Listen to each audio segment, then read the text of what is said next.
ఈరోజు భారతీయ జనతా పార్టీ జిల్లా పట్టణ ఆధ్వర్యంలో ధర్నా అలాగే నిరసన కార్యక్రమం చేపట్టడం జరిగింది. ఎందుకంటే మనకు తెలుసు హిందూ ధర్మంలో ముఖ్యంగా గోవును మనం గోమాత అంటాం. భూమాత, గోమాత, తులసి మాత, గంగామాత ప్రకృతిలో కనిపించేటువంటి ఏదైనా కూడా మాతగా కొలిచే పద్ధతి ధర్మం హిందూ ధర్మంలో.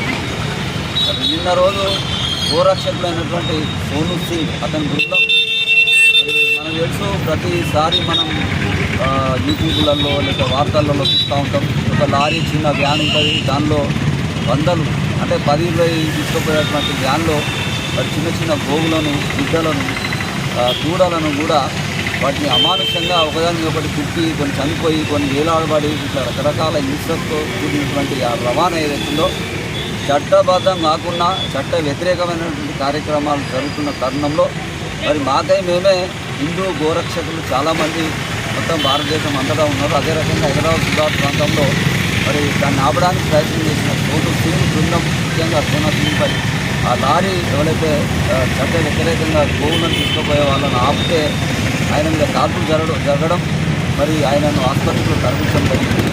దానికి నిరసనగా మా రాష్ట్ర అధ్యక్షుడు రామచంద్రరావు, మా బీజేపీ నాయకులందరూ కూడా నిరసన చేస్తే వాళ్ళను పోలీసులు అరెస్ట్ చేయడం దారుణం. ఇప్పటికైనా ఈ ఉన్నటువంటి ఏదైతే రాష్ట్ర ప్రభుత్వం మీరు కరెక్ట్గా ఉంటే మాలాంటి వాళ్ళకి ఆలోచనలు కూడా ఉండవు, మేము కూడా దానికి అడ్డం పోము.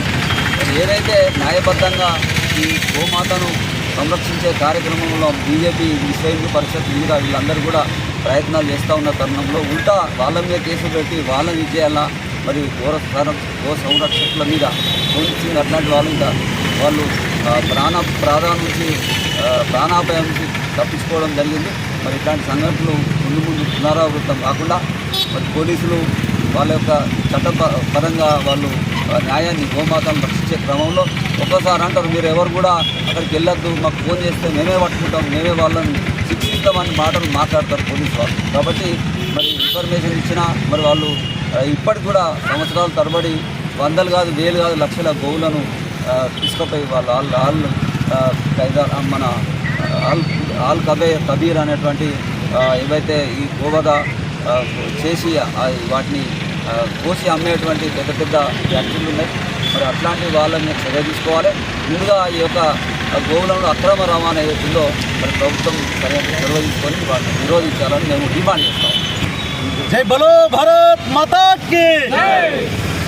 నిన్నటి రోజున హైదరాబాద్ శివార్లో మా గోరక్షకులు ప్రశాంత్ గారి పైన కాల్పులు జరగడం దాన్ని నిరసిస్తూ ఈరోజు మా రాష్ట్ర అధ్యక్షులు రామచంద్రరావు గారు మరియు మా బీజేపీ నాయకులు డీజీపీ ముట్టడికై శాంతియుతంగా వెళ్తున్న క్రమంలో గన్ పార్క్ వద్ద వారిని అక్రమంగా అరెస్ట్ చేయడాన్ని నిరసిస్తూ ఈరోజు సిరిసిల్ల పట్టణ భారతీయ జనతా పార్టీ ఇక్కడ అంబేద్కర్ చౌక్ వద్ద సిరిసిల్లలో నిరసన కార్యక్రమం, అలాగే వారు చేసినటువంటి పోలీసుల చర్యను, అలాగే ఇప్పుడు వచ్చినటువంటి గవర్నమెంటు లా అండ్ ఆర్డర్ ఉన్నదా లేదా అనేది అర్థమవుతలేదు. పూర్తిగా గన్ కల్చర్ వచ్చింది. మా గోరక్షకులు ముందుగా వాహనాలలో గోవులను తరలిస్తున్నప్పుడు పోలీసులకు ఇన్ఫర్మేషన్ ఇవ్వడం జరుగుతుంది. వారు స్పందించని ఎడలనే మా వాళ్ళు పోయి ఆ వెహికల్లను అడ్డుకోవడం జరుగుతుంది. అడ్డుకునే క్రమంలో వాహనాలతోని గుద్దడం, కత్తులతోని దాడి చేయడం. అంతేకాదు ఇప్పుడు పూర్తిగా గన్ కల్చర్ వచ్చేసింది, కాల్పులకు కూడా తెగబడుతుర్రు. ఇట్టి చర్యను ఖండిస్తున్నాం. వారిపైన కఠినమైన చర్యలు తీసుకోవాలని గవర్నమెంట్ను హెచ్చరిస్తున్నాం. రానున్న రోజులలో ఇలాంటి చర్యలను సహించము. భారతీయ జనతా పార్టీ వాటిని తీవ్రంగా ఖండిస్తుంది. మరియు అలాగే ప్రతి ఒక్క కార్యక్రమాన్ని హిందువులకు సంబంధించినటువంటి, హిందూ మనోభావాలకు సంబంధించినటువంటి ఏ కార్యక్రమాన్ని అయినా కానీ మేము తీసుకోవడం జరుగుతుంది. భారతీయ జనతా పార్టీ తరఫున రానున్న రోజులలో భారతీయ జనతా పార్టీ ఈ కార్యక్రమాలకు వ్యతిరేకంగా, అంటే చట్టవిరుద్ధంగా, చట్టానికి వ్యతిరేకంగా తరలిస్తున్నటువంటి గోవులను మేము అడ్డుకుంటే మా మీద కాల్పుల, దీన్ని నిరసిస్తున్నటువంటి మా నాయకులను అరెస్టుల. ఏం చేస్తున్నది గవర్నమెంట్, ఏం జరుగుతుంది రాష్ట్రంలో? మేము హెచ్చరిస్తున్నాం. రానున్న రోజులలో మా నాయకులను అడ్డుకున్నా, మేము శాంతియుతంగా చేసే కార్యక్రమాలను అడ్డుకున్నా కానీ మేము తీవ్రంగా ఖండిస్తాం. ఉద్యమాలకు ఖచ్చితంగా మా ఈ భారతీయ జనతా పార్టీ ముందుంటుందని తెలియజేసుకుంటూ భారత్ మాతాకి జై.